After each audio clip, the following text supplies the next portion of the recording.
What am I to do? What am I to do? Because it is so cold. All right, that's it. I'm going somewhere else. This is cold.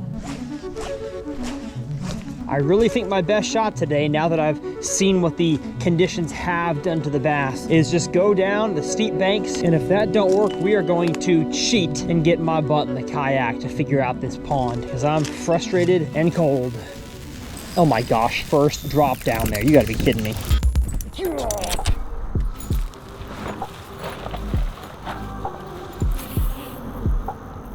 What's going on, folks? Welcome back to the 200 Pond series. My name is Tyler, and my goal is to help you become a better pond angler, no matter where you fish ponds. Oregon, Wyoming, New York City, Florida. I hear y'all have ponds there, a few of them. Now, as I get my rods out, you may see behind me, we have the pond we're fishing and my 2 kayaks. Now, I'm not gonna be hopping in the kayak until maybe the very end of this video. It's just gonna be a pond bank focused episode, but I will be getting the kayak for an uncut bass fishing episode, my second channel. If you haven't checked it out yet, I will leave it down in the video description. But I'm here at an awesome private water fishing property called Long Lake here in the Terrell, Texas area. I will leave that property as well linked down below. I love that I get to partner with an organization like PWF that allows me to fish some awesome bodies of water from both the bank and the kayak. So I have an idea of how today's episode's gonna go, but 2 things. 1, winter is finally here in Texas. I know you're saying, Tyler, welcome, you've caught up with the rest of us. I say no thank you, because I would much rather fish when it's really, really warm outside, or at least a nice mild temperature, so you guys in Southern California haven't made in the shade, besides the fact that your bodies of water are really, really pressured. But besides the fact, the number 2 thing about this episode, and probably the thumbnail and title, is that I'm fishing nothing but brand new lures today. Now these fish, there's no chance they've seen them. And the reason why I say that is because these are all iCast 2025 releases from Strike King, and so I just got my hands on them. There's no way any other anglers in the world have fished these ponds with these lures. Let's talk about them. First up being the new Rattling Thunder Cricket. This thing is an addition to the best vibrating jig lineup out there. My Tungsten Thunder Cricket is my favorite, but this one here has a rattle that is molded around the metal bill on the vibrating jig, and so will it get more bites? Possibly. Either way, a cool new addition to the Strike King Thunder Cricket lineup. The second one is going to be the new Rage Slim Swimmer. This is a standard rib swim bait, but it's a slimmer size. I love throwing a slimmer size on the back of vibrating jigs, on the back of spinner baits, especially on an Alabama rig. That's gonna be the hope today. Even from the bank, this body of water, we'll talk about conditions-wise, is deep enough to throw an Alabama rig safely without getting snagged, although not worth some wood to knock on. There we go on my trailer. So that is lure number 2 we're gonna throw. And then number 3 I'm gonna try to catch one on is the brand new Rage Hog. It is an extension of the creature bait lineup by Strike King. And we already had a Game Hog. This is basically the same exact Game Hog, Brush Hog style of lure, but it has Rage phalanges, Rage little appendages all over it, and a more aggressive body style. So if they're in the mood to eat a Texas rig near the bottom, hopefully we can catch them on that. And the 4th bait I'm gonna try to catch them on is on a drop shot on the brand new Sexy Bug. This thing here is a tentacle bug looking lure that you kind of whack your rig right in the middle. You could throw it on a Nico, but you'd have to have 2 very, very small Nico weights. I think it's mainly meant to be thrown on a free rig or a drop shot. We'll be drop shotting it today. I mean, just look at that thing. I have no doubt if these bass are in a finessey mood, which the weather being cold and windy, they should be, we're gonna catch them on this. So enough chit chat, let's get rigged up on all of our rods and get down to fish pond number 139.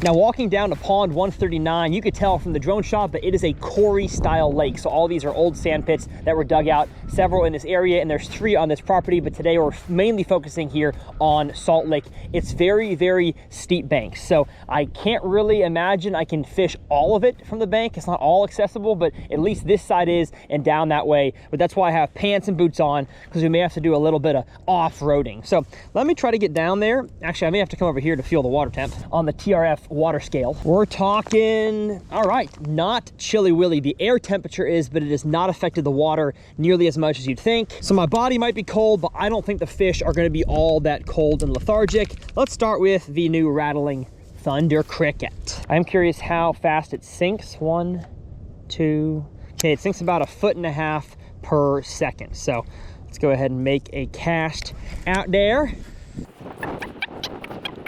10, 11, Okay, 11 seconds to get down to the bottom. I'd say that's about 14 feet deep, judging by my estimations. I don't know if it should be near the bottom. I don't know if the fish are in the column chasing bait, but that's what these tests are for. They're probably gonna be patrolling the edges of the whatever kind of grass is in here, American pondweed, whatever y'all saw from the drone shot, that's what is lining the entire edge of this lake. But I mean, it's a steep drop off. So I'm imagining that if the fish are in the column, they're kind of far out there in the middle. So a rig could definitely catch us a giant. One thing I'll say is I can definitely slow retrieve this thunder cricket and it still vibrates down there. So I like that.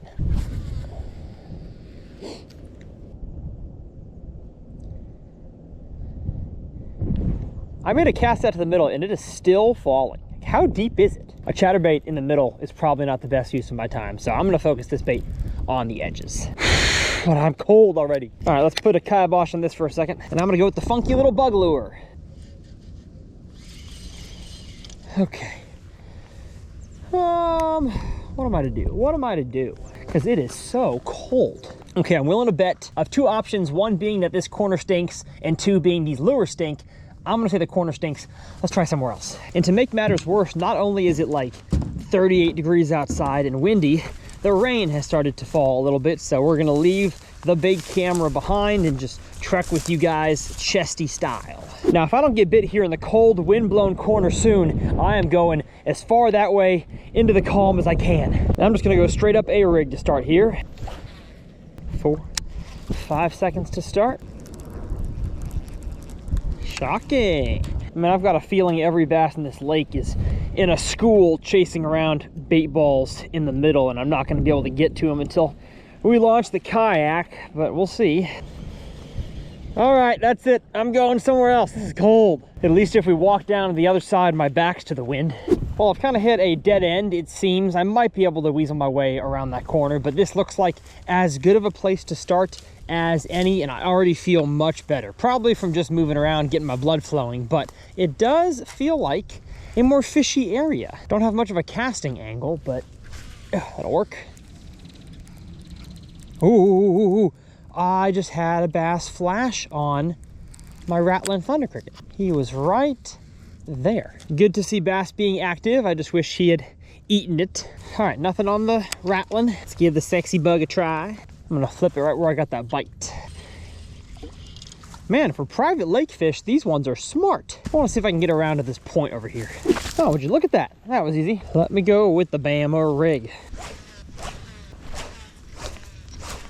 See, now I'm confused because I have swam this high in the column, middle of the column, and bumped it across the bottom. I've hopped this across both shallow and deep water bottom. And my only flash has come on this lure right here, the chatterbait. And so I think I have a hypothesis as to what is going on with these fish. Honestly, a very applicable pond tip for every single one of y'all. But I can't tell you what it is until we at least catch one or get in the kayak to figure this sucker out. I'm gonna make the trek to the shallowest corner though, see if the fish are cruising around there instead of deeper where I think they are. Oh man, that's not good. I mean, I'm talking, I leaned into that stick. Time for the backwards walk of shame. Oh, there we go. Oh, hey, it came off. I'm guessing it bent out though. Oh yeah. That hook is toast, but at least I kept it. How about bending it in with no pliers? Extra wide gap now. That is not good, but it's all I got. Let's hope it can still keep a fish pinned. I really think my best shot today, now that I've seen what the conditions have done to the bass, which is make them very finicky, is just go down the steep banks, try to parallel as much as I can with probably the Alabama rig. And if that don't work, we are going to cheat and get my butt in the kayak to figure out this pond because I'm frustrated and cold. Okay, so technically, Pond 139 was a failure. Again, success in this series is measured, it's judged by catching one singular bass and of course learning everything along the way. We've done plenty of learning, but a lot of struggling in zero bass. So technically a fail, but the good news is we have the kayak to at least go scope us up one and figure out what was I missing from the bank that from the kayak I could learn. Okie dokie, here we go. I'm gonna put my scope deucer in the water. We are still gonna attempt though to catch them on the brand new lures, even though we're in a brand new location here in the kayak. As far as depth goes, my goodness, it is way deeper than I thought. Look at that out there. It's 32 feet. And as I scan around, I am seeing almost no bait fish and very few fish down there across the bottom. And so I think that the cold weather has gotten these fish to sit all the way down there, but I'm gonna paddle around a little bit because I want to test my hypothesis, and that is that most of these fish, at least the active ones, are around bait fish, and I probably couldn't get to any of the bait fish from where I was on land. Yep, would you look at that? The bait balls down there, I'll have Taylor zoom in. 26 feet of water. They are like ultra clumped together. Look how thick and strong that return is. And we are this far out from the bank. I mean, that's like the furthest cast I could make with the Alabama rig. So these fish are on the bottom. They are around bait fish. And that's why, at least for many of y'all throughout the, look at that right there. Oh gosh, 2 nice fish around that bait ball. That's why a lot of y'all struggle in the winter time. I'll talk about this in a winter fishing masterclass. Our pond fish, man, they don't disappear. They don't die off. They just go to a place oftentimes in our ponds that is totally inaccessible from the shore. That's why fishing the rest of the year is so much more fun and you catch more fish because the fish are more accessible. You can get your lures to them. What I'm seeing already is that all the bait fish are in inaccessible areas, and therefore so are the bass. Oh my gosh. And I had one, my first drop down there. You gotta be kidding me. You gotta be kidding me. Get in here, get in here. And you are teeny weeny, my friend, but I'm glad to have you, and you have caused this video to be a success. Thank you, little guy, on the brand new Sexy Bug with the extra wide gap hook. Oh, and the fish are being active. Ooh, there's a high one, y'all.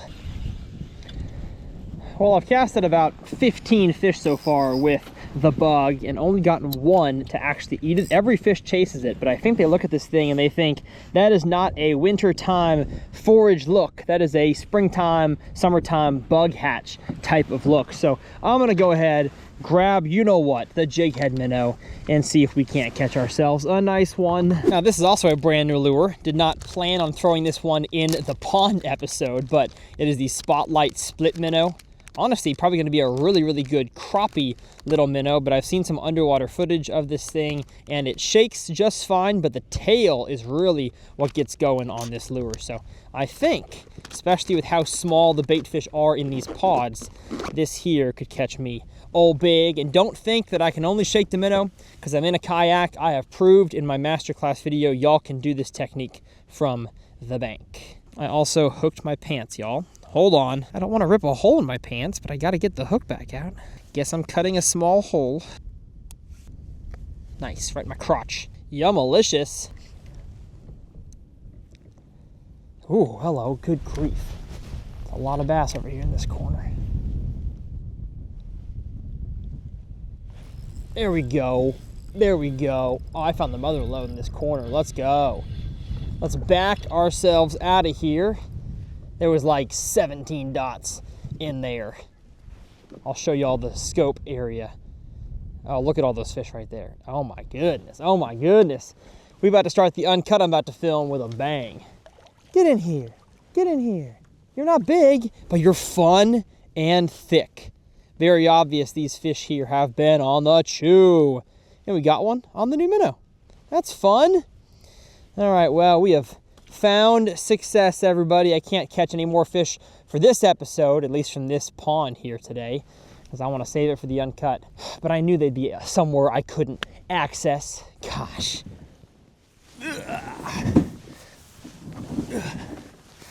Heave ho. Oh, I gotta put the wheels on, don't I? Welcome, everybody, to the end of the video.